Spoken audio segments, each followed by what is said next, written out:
아멘, 아멘. 할렐루야. 우리 주님의 크신 은혜와 사랑이 오늘 사랑하는 모든 여러분들과 함께 하시기를 주의 이름으로 축원합니다. 오늘 이 하루도 여러분 우리가 눈길을 헤치고 여러분 주님 앞에 나왔습니다. 우리는 눈길을 헤치고 주님 앞에 나왔지만 우리 주님께서는 시간을 뚫고 우리 가운데 이 시간 우리의 마음 가운데 찾아오셨는데요. 여러분 오늘 이 새벽 시간을 통해서 주님과 만나는 그 발걸음 옮겨졌고 또 이 시간 주님 앞에 주의 말씀을 만나는 시간이 되어서 주님과 동행하는 우리 온 교회가 되기를 다시 한번 주님의 이름으로 축원합니다.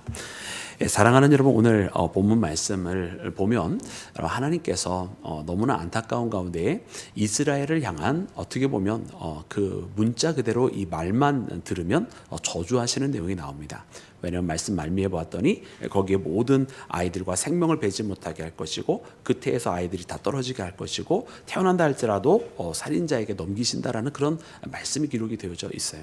그리고 또한 이 이스라엘에게 무엇을 주리까라고 하나님께 여쭐 때 그 모든 것을 다 끊게 하고 젖없는 유방과 같이 먹이는 것도 없게 될 것이라는 그런 말씀을 하세요. 그래서 이 모든 말씀들의 내용은 여러분 사실은 이 저주의 내용에 해당이 됩니다.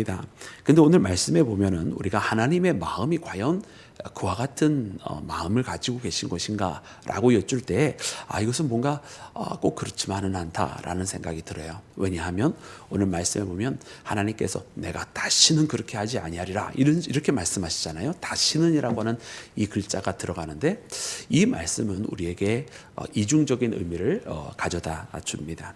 그래서 오늘 이 9장 말씀을 읽으면서 한편으로는 하나님께서 정말로 크신 노여움 가운데 이스라엘을 향한 그런 분노의 마음, 여러분 그것이 한편에 있는가 하면 그러나 그 깊은 이면 속에는 저들을 버리실 수 없어서 또 저들을 너무나 사랑하기 때문에 역설적으로 그렇게 강력하게 하나님께서 그들을 돌이키시기 위하여 하나님께서 이와 같이 말씀하셨다라고 하는 여러분 이 두 가지 동시적인 의미로 우리가 역설적인 설명을 우리가 발견하게 되는데요. 그래서 이런 두 가지 하나님의 마음을 여러분 우리가 함께 발견하기를 원합니다. 때로 하나님께서 우리에게 진노하실 때 그것이 우리를 미워서 혹은 증오해서 진노하신 것이 아니라 우리를 다시 바로 세우고자 우리를 더욱더 옳은 길로 하나님께서 인도하시고자 했던 하나님의 사랑에 매였다라고 하는 것을 우리가 오늘 말씀을 통해서 꼭 발견하고 또 오늘 말씀 속에 나와 있는 하나님 앞에 우리가 더 가까이 나아가는 믿음의 자녀가 되기를 주의 이름으로 축원합니다.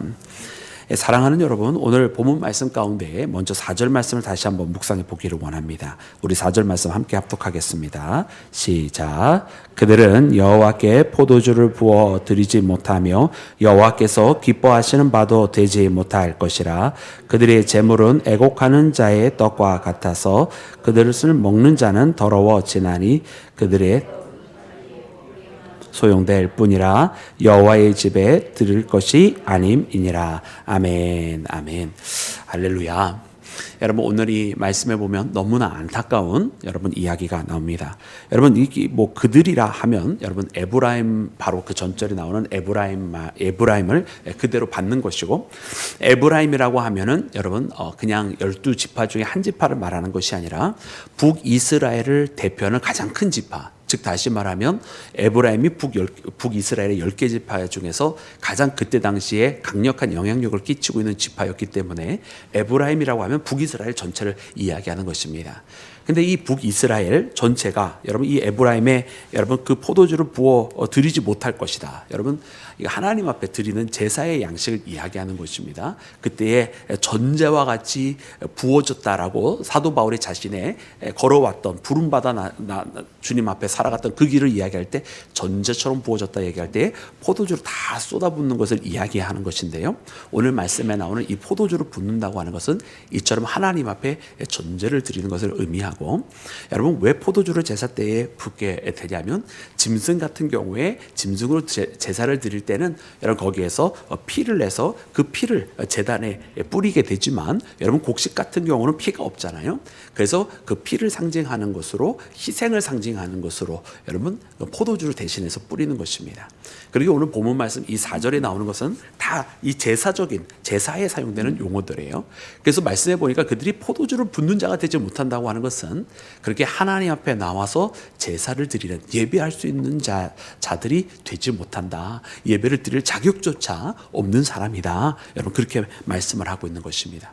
또한 한편으로 말씀해 봤더니 떡에 대해서도 말씀을 해 주시는데, 그들의 떡은 애국하는 자들의 떡과 같아서 그들이 그냥 이런 먹는데 이 음식으로 사용이 될 뿐 하나님 앞에 드릴 수 있는 그 떡, 하나님 앞에 헌납할 수 있는 예물은 되지 못한다라고 말씀의 기록이 되어져 있습니다. 여러분, 이 애곡하는 자들의 떡과 같다라고 하는 것이 여러분 무슨 뜻일까요? 여러분, 우리가 지난번에 여러분 베델의 이름이 갑자기 바뀌어진 것을 여러분 지난 주일에 말씀을 전파하였습니다. 그때에 여러분 베델 하나님의 집이잖아요. 하나님의 집이 여러분 변질이 되어져 버렸어요. 이 베델이 예전에 이 야곱이 하나님과 만나고 거기에서 신앙의 약속을 하고 하나님의 축복을 받았던 여러분 그 베델이 아니라 나중에 거기가 오히려 우상을 섬기는 곳이 되어서 그곳의 이름을 벳아웬이라 바꾸게 되잖아요. 그래서 벳아웬의 이 아웬이라고 하는 뜻이 뭐냐면 애곡하다, 이런 뜻이에요. 그래서 애곡하는 집, 애곡의 집, 이런 뜻이 바로 문자적인 이 벳아웬의 뜻이고, 그래서 그 의미는 무엇이냐면, 애곡하는 자들이라고 하는 그 의미는 무엇이냐면 바로 우상을 섬기는 자들, 이런 뜻이에요. 그래서 베델, 하나님의 집이 우상을 섬기는 장소가 되었다라고 하나님께서 이스라엘 백성에 말씀하실 때 바로 호세아 5장에도 나오고 또 예레미야에서도 나오는 것처럼, 여러분 그때에 이 애곡하는 자라고 하는 것은 바로 우상을 섬기고 하나님을 떠난 자들의 모습입니다. 근데 이 4절 말씀에 보았더니 여러분 에브라임이 그처럼 되었다라는 거예요. 그들의 떡이 하나님 앞에 드려질 수 없는 것은 그들의 떡이 애곡하는 자들의, 우상 섬기는 자들의 떡과 같아서, 곧 이방 사람들과 부정한 자들의 모습과 같아서 하나님 앞에 드릴 수 있을 만한 것이 되지 못하더라라고 하는 것을 여러분 말씀이 기록을 해주고 있는 것입니다. 여러분, 이 말씀을 보면 이 말씀 속에 나타난 에브라임은 어떠한 자들이 된 것입니까? 여러분, 원래 여러분 에브라임이라고 한다면 뭐 북이스라엘, 남유다와 베냐민까지 포함해서 우리가 이스라엘을 이야기하자면 여러분 그들은 하나님의 선택받은 백성이었어요. 하나님의 백성이었고요, 하나님의 자녀들이었습니다. 그런데 하나님의 백성이요 하나님의 자녀들이 하나님 앞에 예배를 드리지 못하게 되었다. 그들의 떡으로 하나님 앞에 영광을 돌리고자 하는데 하나님 앞에 그렇게 예물조차 드릴 수 없는 자들이 되었다라고 하는 것은 이제는 더 이상 하나님의 백성이 아니다, 이런 뜻이잖아요. 하나님의 백성의 자격을 잃어버리고 하나님 앞에 예배할 수 있는 여러분 그런 자리로 나오지 못하게 되었다라고 하는 것은 참 너무나 안타깝고 슬픈 일이 아닐 수가 없습니다. 여러분, 만약 우리에게 정말로 이 땅에서 하나님께서 허락해 주시는 일이 한 가지가 있다고 한다면, 우리가 마지막 순간까지도 뭐 시대가 변하면서 여러분 우리가 신앙의 양태나 모습이나 신앙 고백하는 그런 어떤 여러 가지 내용들, 요소들은 조금씩 달라질 수는 있을런지는 모르지만, 우리가 항상 하나님 앞에 예배하는 자로서의 예배자는 여러분 과거나 오늘이나 그 형식이 뭐 2000년 동안 바뀌어진다 할지라도 우리가 예배자라고 하는 그 사실, 그리고 하나님은 우리의 예배를 받고 계시고 우리는 하나님을 예배하는 사람이라고 하는 이 사실은 여러분 절대로 변하지 않는 거예요. 하나님은 지금도 예배하는 자를 찾고 계시는 줄로 믿습니다. 여러분, 그렇게 하나님 앞에 예배하는 것이 어떻게 보면 우리가 이 땅에 존속하는 의미이고, 우리가 요한계시록에 있는 말씀에 보아도 거기에 나오는 24장로라든지 아니면 거기에 있는 여러 뭐 천상의 존재들의 모습을 보면 항상 하나님 앞에 예배하는 모습이 나와요. 그러니까 여러분, 예배는 우리 가운데 하나님과 함께하고 영적인 호흡을 하는 장소가 되는 것이고, 그리고 하나님 앞에 우리가 더 나아가는, 그리고 하나님으로부터 공급을 받는 여러분 그런 시간들인데, 여러분 이것을 잃어버린다, 여러분 이것을 잃어버리게 된다, 여러분 너무나 안타까운 일이 아닐 수가 없습니다. 지금 이 호세아서의 말씀 가운데는 이스라엘이 하나님의 백성으로서의 자격을 잃어버렸다는 거예요. 그 하나님의 백성의 자격은 다름 아니라 이렇게 하나님 앞에 포도주로 부으며 그 떡을 하나님 앞에 드리며 하나님 앞에 예배하는 자의 자리에 있는 그 삶인데 그것을 잃어버리게 되었다라고 하는 것이죠.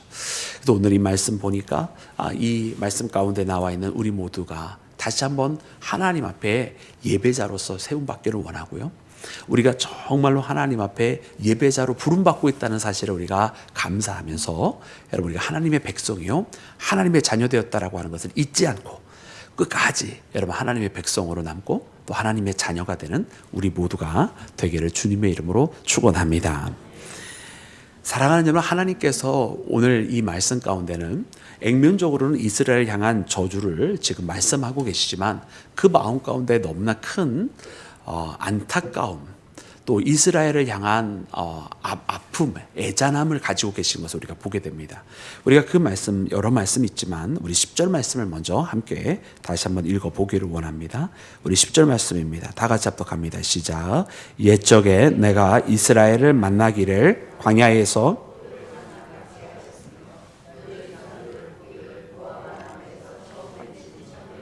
본과 같이 하였거늘 그들이 바알볼에 가서 부끄러운 우상에게 몸을 드림으로 저희가 사랑하는 우상같이 가증하여 줬도다. 아멘. 아멘. 여러분, 하나님께서요 옛적에 그러시면서 이야기해요. 옛적에, 예전에는 어땠느냐 말씀해 보니까 내가 이스라엘을 이와 같이 만났다 하시면서 하신 말씀이 저 광야에서 포도를 만난 것 같이 하였다. 여러분, 광야에서 포도를 만났으니까 얼마나 여러분 반가웠을까요? 그죠? 그 광야에서, 사막에서, 그 뜨거운 사막에서 정말 너무나 물이 갈급한 그곳에서 포도라고 하는 열매를 통해서 여러분 에너지도 얻고 수분도 얻고 달콤함도 얻는, 여러분 이 포도라고 하는 것은 이 광야 가운데 더없이 반가운 여러분 그런 존재였을 것입니다. 하나님께서 옛적에 이스라엘이 내가 그와 같이 만났다, 사막에서 포도와 같이 만났다라고 말씀하세요. 그리고 또 말씀 가운데 보니까 무화과에 맺힌 첫 열매와 같이 만났다, 이렇게 말씀하세요. 그러니까 무화과가 여러분 열매를 맺으면 여러분 그 첫 열매 얼마나 참 귀할까요? 무화과는 참 엄청 달지 않습니까? 물론 무화과를 오늘날 좋아하는 분들도 있고 별로라고 생각하시는 분들도 있겠지만, 여러분 오늘 우리의 이렇게 풍요로운 시대가 아니라 여러분 이 오늘 본문 말씀 호세아서니까 한 2700년 전, 여러분 2700년 전으로 돌아간다고 생각해보세요. 2700에서 2800년 전 사이인데, 여러분 그때의 무화과라고 하는 것은 참 귀한 여러분 열매입니다. 여러분 우리가 예수님께서 이 6월절에 여러분 이렇게 이제 예루살렘 성에 들어가시다가 무화과 나무가 잎이 무성한 것을 보시고서는 여러분 그때에 무화과를 따오라고 예수님께서 명령하시잖아요. 그런데 여러분 그 무화과의 열매가 없는 것을 보시고서는 그 나무를 이제 저주하시는 이야기가 나오는데, 여러분 이 말씀은 상징적인 의미와 문자적인 의미가 있어요. 상징적이라고 하는 것은 이제 두 가지인데, 하나는 무엇이냐면 잎만 무성하고 열매가 없는 것, 여러분 이것이 바로 상징적인 의미로 이스라엘을 이야기하는 것이고요. 두 번째 상징적인 의미는 무엇이냐면 바로 그렇게 이 베다니에서 예루살렘으로 들어가는 것이 이제 예루살렘 동쪽문, 그러니까 동쪽문은 들어가자마자 바로 성전이 나오는 그 문인데, 그 문으로 들어갈 때에 넘어가는 이 베다니에서 넘어가는 감람산의 언덕은 거기서 바로 성전이 보입니다. 그렇기 때문에 이 무화과 나무 잎만 무성하고 열매가 없는 것은 그때 당시에 예루살렘 성전을 이야기하는 거예요. 헤롯에 의해서 화려하게 지어졌지만, 그래서 많은 사람들이 6월절에 제사를 드리러 오지만, 거기서 예수님께서 6월절에 모든 것을 입성하시자마자 다 뒤엎는 것은 내 집은 만민이 기도하는 집이라, 하나님께서 그의 전에서 그의 백성과 만나기를 원하시는데 전혀 그와 같은 만남과 기도의 장소가 되어지지 못하고 있었던 여러분 그 이스라엘 성전을 두고 예수님께서 이 무화과 나무의 잎이 무성한 것에 대해서 가르치시려고 저 잎이 무성하지만 열매가 없는 곳에 가서 무화과 열매를 가져오라고 하신 거예요. 열매가 없으므로 그 무화과는 이제 저주를 받게 됩니다. 근데 이 말씀 가운데에 여러분 문자적인 의미가 있다고 그랬잖아요. 무화과 열매가 맺혀지는 시기는 여러분 6월절이 지난 다음에 오는 거예요. 그러니까 그때는 엄밀하게 말하면 무화과 나무가 있지만은 여러분 아직 무화과 열매가 때로 봐서는 없을 것 같은, 없어야만 마땅한 여러분 어떤 면에 그런 시기였다라는 말이에요. 그런데 예수님께서 아니 지금 열매를 딸 시기가 아님에도 불구하고 왜 따오게 하시느냐? 여러분 잎이 무성했다 그랬어요. 그러니까 겉으로 나타난 상황 속에서는 잎이 무성해지면 열매가 맺혀지기를 시작을 하는 거거든요. 그러면 그 가운데서 물론 시기가 아직 다 오지 아니했지만 다른 것보다 앞서서 첫 열매를 낼 수는 있는 가능성이 있었다라는 이야기예요. 그런데 안타깝게도 예수님께서 6월절에 올라가셔서 그 무화과를 바라보시고 거기서 가져오게 하신 그 나무는 열매가 없었던 것이죠. 그러나 만일 다른 그 어떤 것보다도 앞서서 그 잎이 무성하고 다른 그 어떤 무화과 나무보다 앞서서 그 첫 열매를 내는 그것이 있었다고 한다면 여러분 이것은 그 주인에게 너무나 큰 기쁨이었을 것입니다. 근데 예수님께서 오늘 하나님께서 요새의 말씀을 통해서 이스라엘을 만나기를 어떻게 만나셨냐면 저 무화과에 맺힌 첫 열매처럼 만났다라는 거예요. 얼마나 반갑고 얼마나 기뻤을까. 여러분 그런 생각을 해보는 거예요. 이 땅에서 아무것도 열매를 맺을 수 없는 그때에 가장 첫 번째로 그 열매를 맺는 나무가 되었고 그 첫 열매, 첫 소사를 내어주는 그 주인에게 내어줄 수 있는 그 나무는 그 주인으로부터 그 어떤 것보다도 많은 사랑을 받는 나무가 되었을 것입니다. 하나님께서 이스라엘을 그와 같이 사랑하셨다는 것입니다. 여러분 오늘 우리는 여러분 하나님 앞에 이처럼 광야에서 포도와 같이 또 저 무화과에 맺힌 첫 번째 열매와 같이 주님을 만나기를 간절히 소망합니다.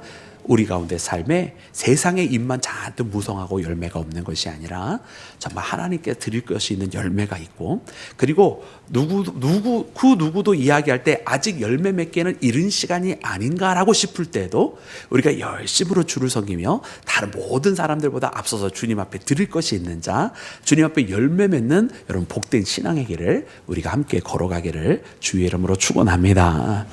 여러분 그런데 하나님께서 이처럼 광야에서 저들을 만나셨지만 여러분 그들이 어떻게 하였습니까? 우상을 섬기는 자가 되었다라는 거예요. 가증한 자가 되었다라는 것입니다.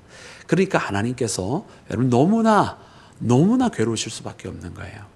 한때 그 광야에서 포도와 같이 한때 저 무화과에 맺힌 여러분 그 첫 번째 열매와 같이 만나셨는데 지금 이제는 우상 섬기는 자들이 되었으니 그들을 만나실 수가 없고 더 이상 이 포도주는 버려진 포도주고 더 이상 이 무화과 나무는 열매를 맺지 못하는 여러분 그와 같은 무화과가 되어버린 것입니다. 그러므로 사랑하는 여러분 오늘 우리가 이 말씀을 붙들면서 참 하나님께서 우리를 이렇게 정말 척박한 상황 속에서도 복된 존재로 우리를 만나시는 이 모습이 여러분 지금부터 영원토록 계속되도록 우리의 신앙이 변개함으로 변절되어지는 관계가 아니라 영원토록 나에게 이와 같은 믿음의 길을 허락해달라고 이런 변하지 않고 나가는 우리 모두가 되기를 주님의 이름으로 축원합니다. 사랑하는 여러분 오늘 이 말씀을 보면서 하나님의 이 안타까운 마음이 이제 이 마지막 여러분 하나님께서 거기에서 후손들을 끊으시고 그리고 저지 메마른 유방과 같이 되게 하시겠다는 그런 어떻게 보면은 그때 당시에 일상적으로 저주의 표현을 할 때 쓰는 그 상투적인 표현이 나오게 됩니다. 근데 오늘 이 말씀은 사실 여기에서 끝나는 것이 아니라 하나님의 속마음을 아직 담아두고 있습니다. 너무나 안타까운 가운데 하나님께서 말씀하심을 우리가 알 수 있는 것은 그 이후에 하나님께서 이야기해 주시는 여러분 그 말씀인데요. 하나님께서 이스라엘을 버리실 수 없음에 대한 그 말씀이 뒤에 이어지게 됩니다. 그래서 오늘 그 말씀을 우리가 사모하는 마음으로 기다리면서 오늘은 하나님이 그 너무나 사랑하였기에 그들의 빗나간 모습으로 너무나 가슴 아파하시는 이 말씀을 마음에 품고 하나님 우리는 변하지 않기를 원합니다 고백하는 온 교회 되기를 주의 이름으로 축원합니다. 우리 함께 기도하겠습니다.